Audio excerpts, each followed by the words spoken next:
اعوذ باللہ من الشیطان الرجیم بسم اللہ الرحمن الرحیم اللہم صلی علی محمد و علی آل محمد۔ اللہ جل شانہ کا بے حساب کرم احسان اس ذات کا کہ جس نے ایک دفعہ پھر قرآن مجید سمجھنے کے لیے یہاں پہ ہمیں اکٹھا کر دیا۔ آج ہم انشاءاللہ 17واں پارہ سورہ حج کی آیت نمبر 61 سے اپنا سبق شروع کریں گے۔ سورہ حج آیت نمبر 61۔ اعوذ باللہ من الشیطان الرجیم بسم اللہ الرحمن الرحیم ذالک بأن اللہ یولج اللیل فی النہار ویولج النہار فی اللیل وأن اللہ سمیع بصیر۔ ذالک، یہ میرے رب نے کیا ہے، یہ میرا رب کرنے والا ہے، یہ قدرت میرے رب کی ہے۔ بأن اللہ، بے شک اللہ، یولج اللیل فی النہار، وہ داخل کرتا ہے رات کو دن میں، وَيُولِجُ النَّهَارَ فِي اللَّيْلِ، اور داخل کرتا ہے دن کو رات میں۔ یہ اللہ کی ذات ہے۔ یہ جو دن اور رات کا الٹ پلٹ ہیر پھیر چل رہا ہے، یہ سب میرا اللہ ہے، یہ سب کرنے والا اللہ ہے۔ پتہ ہی نہیں چلتا، غیر محسوس طریقے سے اندھیرا آ جاتا ہے، دن کے اجالے کو اندھیرے جو ہیں وہ لپیٹ لیتے ہیں، اور ایسے ہی وہ رات ہوتی ہے، تاریکی ہوتی ہے، اور آہستہ آہستہ آہستہ آہستہ روشنی آتی ہے، سورج نکل آتا ہے اور پھر نصف النہار پہ چلا جاتا ہے۔ تو یہ قدرت کی ایسی نشانیاں ہیں کہ جس کے اندر کسی بھی مخلوق کا کوئی عمل دخل نہیں ہے، یہ سارے انسان کو سمجھ آتی ہے، سب مانتے ہیں۔ کوئی وقت کی پابندی، کوئی دن کو روکنا، رات کے لیے روکنا، رات کو مرضی کے مطابق چھوٹا کر لینا، بڑا کر لینا، کسی کے بس کا نہیں ہے۔ سورج مقررہ وقت پہ نکلتا ہے، مقررہ راستوں پہ نکلتا ہے، کسی کے بس میں نہیں ہے اس کے راستے کو روکنا، اس کو راستے سے ہٹانا، سوائے میرے اللہ کے۔ تو اللہ فرماتے ہیں کہ یہ قدرت کی دن اور رات کے بدلنے میں کوئی رکاوٹ مخلوق ڈال نہیں سکتی، کسی مخلوق میں ان کا حصہ نہیں ہے۔ یہ ساری کی ساری میرے رب کی نشانیاں ہیں، باقی سارے عاجز ہیں۔ اللہ بتا رہے ہیں کہ پورے نظام کائنات میں اسی کا حکم ہے، پورے نظام کائنات میں میرے رب کا حکم ہے۔ وہ خدا رات کی تاریکی سے دن کی روشنی کو نکالتا ہے، اور وہ میرا اللہ جو دن کی روشنی پہ رات کے ظلمت طاری کر دیتے ہیں۔ روشنی ہوتی ہے، خوب روشنی ہوتی ہے، اور رات آ جاتی ہے۔ اور وہی اللہ اس بات پر بھی قادر ہے کہ آج جو اپنے اقتدار کے سورج کو نصف النہار دیکھ رہے ہیں، بڑے طاقت میں ہیں، بڑی بلندی میں ہیں، ان کے زوال، ان کا جو آفتاب ہے، جو حکومت ہے، اس کو زوال میں کوئی دیر نہیں لگتی۔ آج مکہ والے مسلمانوں کو کمزور سمجھ رہے ہیں، اور وہ اپنے آپ کو صاحب اقتدار اور سارا سمجھ رہے ہیں، تو میرا اللہ یہ مثال دے کے ان کو یہ بھی ساتھ سمجھا رہا ہے، ظاہری مثال کے ساتھ، جو اندر کی بات حقیقت ہے کہ اے کفار، جس طریقے سے یہ سورج ایسا چمک رہا ہوتا ہے کہ جیسے سمجھ نہیں آتی کیسے اندھیرا آئے گا، ایسے ہی تمہارے اقتدار کا سورج ختم ہو جائے گا اور تمہارے اوپر اندھیرا چھا جائے گا۔ اور آج مسلمانوں کو تم سمجھتے ہو وہ کمزور ہے، تو اللہ تعالیٰ ان کو حکومت عطا فرمائیں گے۔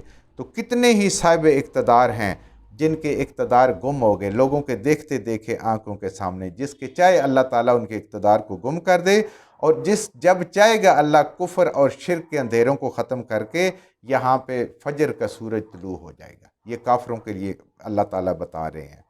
وَأَنَّ اللَّهَ سَمِيعٌ بَصِيرٌ، اللہ تعالیٰ سب کچھ سننے والا اور سب کچھ دیکھنے والا ہے۔ تمہیں بھی دیکھ رہا ہے، ایمان والوں کو بھی دیکھ رہا ہے، لیکن سب کچھ اس کے قبضہ قدرت میں، جیسے دن رات کا بدلنا ہے، ایسے ہی تمہاری بھی حیثیت ہے۔ جب میرا چاہے گا، رب چاہے گا، جب اس کی حکمت چاہے گی تو مسلمانوں کو وہ اقتدار عطا فرمائیں گے، اور پھر ان کی آنکھوں کے سامنے یہ سارا کچھ ہوا۔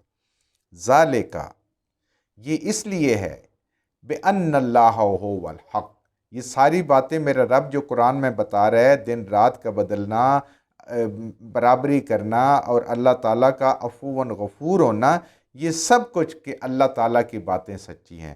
اللہ حق ہے، سب کچھ دیکھنے والا، اپنی آنکھوں سے دیکھ کے اپنے رب کی قدرت کو، اور اس طرح اندھا بہرا بنا ہوا ہے کہ وہ جیسے کچھ دیکھ نہیں رہا۔ اللہ کی ذات سچی ذات ہے، اللہ کا دین سچا ہے، اللہ کے وعدے سچے ہیں، اللہ کے نبی سچے ہیں، اللہ کی کتاب سچی ہے۔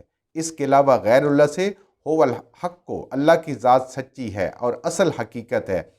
وَأَنَّ مَا يَدْعُونَ، من دونہی، اور یہ جو باقی شرک کرنے والے پکارتے ہیں دوسروں کو اللہ کو چھوڑ کر، ہو والباطل، یہ باطل ہے، حق کے مقابلے میں یہ بے حقیقت ہیں، بے اصل ہیں، یہ خیالی چیزیں ہیں۔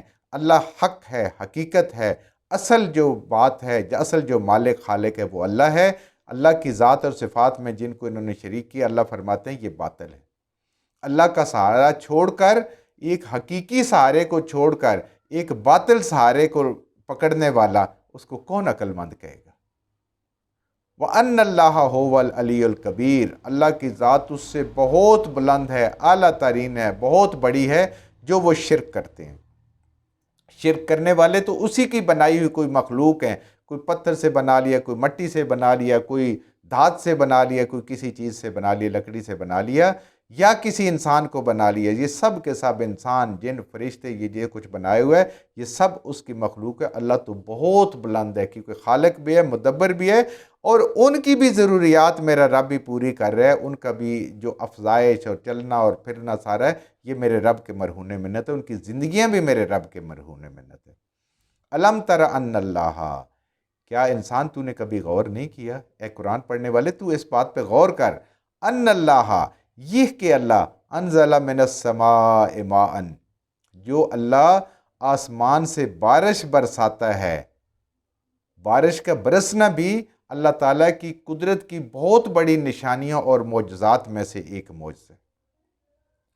کون سی ایسی چیز ہے جو آج تک کوئی بھی نہیں معلوم کر سکا کہ جس سے یہ بارش کے قطرے قطروں میں تبدیل ہو جاتے ہیں بجائے اکٹھا پانی کے؟ نہ بادل کے اندر کوئی چیز ہے، نہ بادل سے لے کر زمین کے اندر کوئی ایسی چھلنی لگی ہوئی ہے کہ جس سے مشین لگی ہے جس سے یہ قطرہ قطرہ ہو جائے۔ انسان کے لیے کتنا مشکل ہے بارش برسانا، اور وہ برساتا بھی کیسے ہے، وہ تو آپ سارے ماشاءاللہ پڑھے لکھے ہیں، یہ جانتے ہیں اس کو۔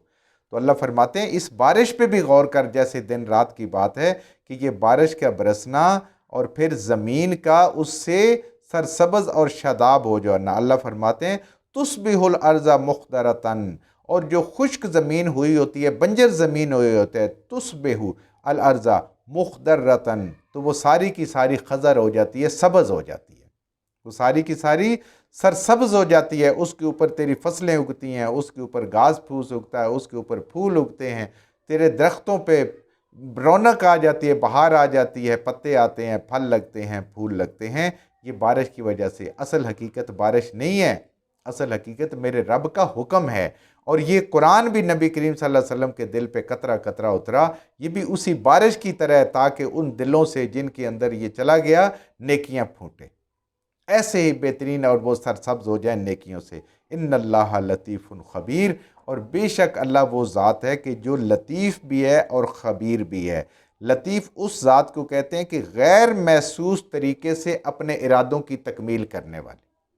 لطیف وہ بھی ہے کہ انسان کے یا کوئی بھی اپنی جو مخلوق ہے، کائنات ہے، اس کے قطرے قطرے، ذرے ذرے کو، سب سے چھوٹے ذرے تک بھی جانتی ہے، اس کی ضروریات پوری کرتی ہے، اور اس کا حساب کتاب وہ رکھتی ہے۔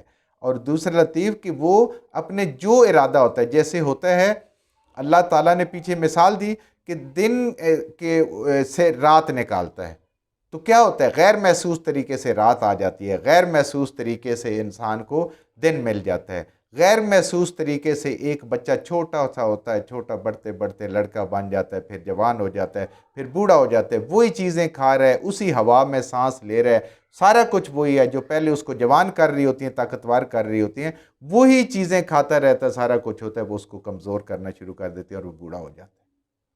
یہ سب لطیف ہے۔